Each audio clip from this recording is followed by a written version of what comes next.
चाहेंगे क्या कुछ आपको सपना है और काफी भव्य मंदिर तैयार हो चुके हैं। जय श्री राम। ऐसा आज मेरे को रात को अयोध्या में जिस टाइम अयोध्या का फैसला है ना, उस टाइम मेरे को सपना आया। सपने में हनुमान जी दिखाई दिए। उन्होंने मेरे को कहा कि भाई राम मंदिर का निर्माण कर दो। फिर मैंने सोचा भाई ऐसा पैसा कहाँ से आएगा, तो उन्होंने कहा नीम टेक तो पैसा अपने आप आएगा। तो जी मैंने नीम रख दी और आज मंदिर संपूर्ण हो चुका है। 22 जनवरी को अयोध्या में मूर्ति स्थापना है और यहाँ पचोड़े गाँव में मूर्ति स्थापना 22 जनवरी को है। सभी से निवेदन है कि 21 जनवरी और 22 जनवरी 2 दिन आए और प्रसाद ग्रहण कर श्री राम जी का आशीर्वाद प्राप्त करें। काफी खुश है, काफी दूर दूर से पहुंचे हैं लोग। हाँ जी, काफ़ी खुश है यहाँ मैं सभी लोग जुड़े हुए हैं यहाँ से। जो अयोध्या नहीं जा सकते वो यहाँ पे। यहाँ पे जो अयोध्या नहीं जा सकते वो यहाँ पे और आके मेरे गांव के आशीर्वाद लिए प्राप्त। बहुत ही क्या नाम है आपका? खुशी का दिन मेघराज, है भगत मेघराज। 22 जनवरी, क्योंकि 22 जनवरी को हमारे गांव में श्री राम जी का भव्य मंदिर मूर्ति स्थापना का दिवस है।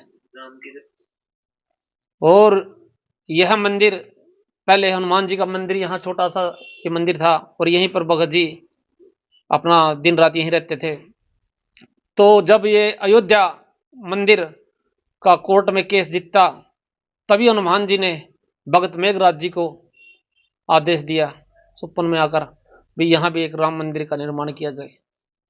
भगत जी ने बोला महाराज ये तो बहुत बड़ा काम है। उन्होंने कहा तुम एक बार यहाँ पर इस काम को निर्माण करो, असंभव श्री राम जी की कृपा से हो जाएगा। लेकिन आज श्री राम जी की कृपा से 22 जनवरी को ही अयोध्या के अंदर राम मंदिर का निर्माण हुआ है और भगवान राम की कृपा ऐसी हुई हमारे गांव के ऊपर कि हमारे गांव में भी 22 तारीख को ही राम मंदिर का निर्माण हो रहा है। यहाँ के आस पड़ोस के जितने भी गांव हैं, हम उन सब से प्रार्थना करते हैं आपके चैनल के माध्यम के द्वारा भी कोई भी जो अयोध्या ना जा सके तो यहाँ राम मंदिर निर्माण के लिए 22 तारीख को अपना कीमती समय निकालकर जरूर आए। धन्यवाद। काफी खुश हैं क्योंकि मंदिर जो है गांव में ही बन चुका है। हाँ जी, हमारा गांव छत्ती बरादरी बहुत खुश है। और यहाँ आपको बताना चाहता हूँ मैं, इस मंदिर से आशीर्वाद प्राप्त करके कम से कम 400-500 बच्चे बाहर गए हुए हैं और यहाँ से लड़के बहुत बड़ी बड़ी जॉब भी लगी है। यहाँ से अगर इस दरबार में कोई आया है आज तक भी महाराज जी ने कभी कोई खाली जाने नहीं दिया। हम सभी से प्रार्थना करते हैं 21 को यहाँ मूर्ति परिक्रमा है और 22 को मूर्ति स्थापना है। दोनों दिन यहाँ पर भव्य स्वागत है सभी का और अपना कीमती समय निकाल कर जरूर आए। धन्यवाद। सभी राम भक्तों के लिए बड़े ही हर्ष और उल्लास का दिन है। एक तरह से पूरे भारतवर्ष में आज शीत लहर जैसे चली, उससे ज्यादा राम लहर चली हुई है। शीत लहर से ज्यादा राम लहर का असर है। शीत लहर फीकी पड़ चुकी है और सभी देश खुशी से झूम रहा है। मैं सभी करनाल वासियों को एक अपील करता हूं कि जो अयोध्या में राम मंदिर की प्रतिष्ठा पे नहीं जा सके, उनके लिए बड़ी खुशी का विषय है। गांव पिचोलिया में राम मंदिर की प्रतिष्ठा की जाएगी। जिस प्रकार वहां पर प्रतिष्ठा का मुहूर्त है, उसी प्रकार वही बिल्कुल उसी समय यहां पर भी प्रतिष्ठा का मुहूर्त यज्ञ हवन किया जाएगा।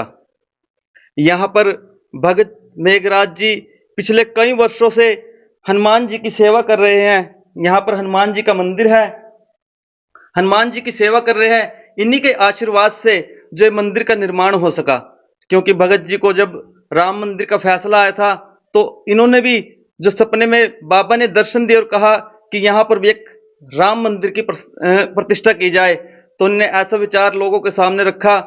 उस समय कोई पैसा नहीं था, खाली खेत थे पीछे और एक छोटा सा मंदिर है बाबा जी का, बालाजी महाराज जी का।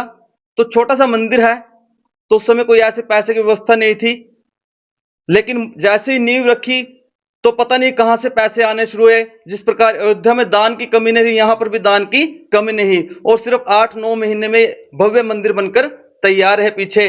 क्योंकि 500 वर्ष के बाद श्री राम प्रभु जी अयोध्या में पधार रहे हैं।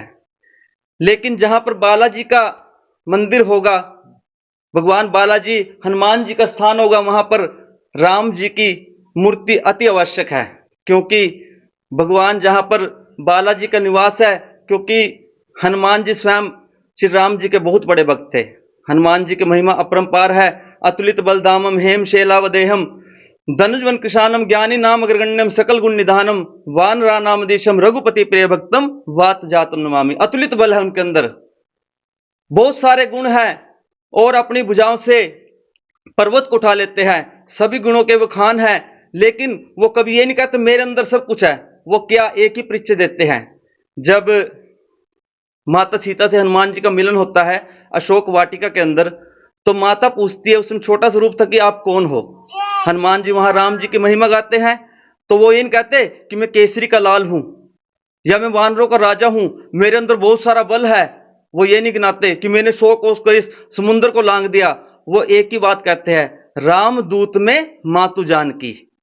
क्या कहते हैं? राम दूत में मातु जानकी, कि मैं राम का दूत हूं। और शपथ भी किन की लेते हैं?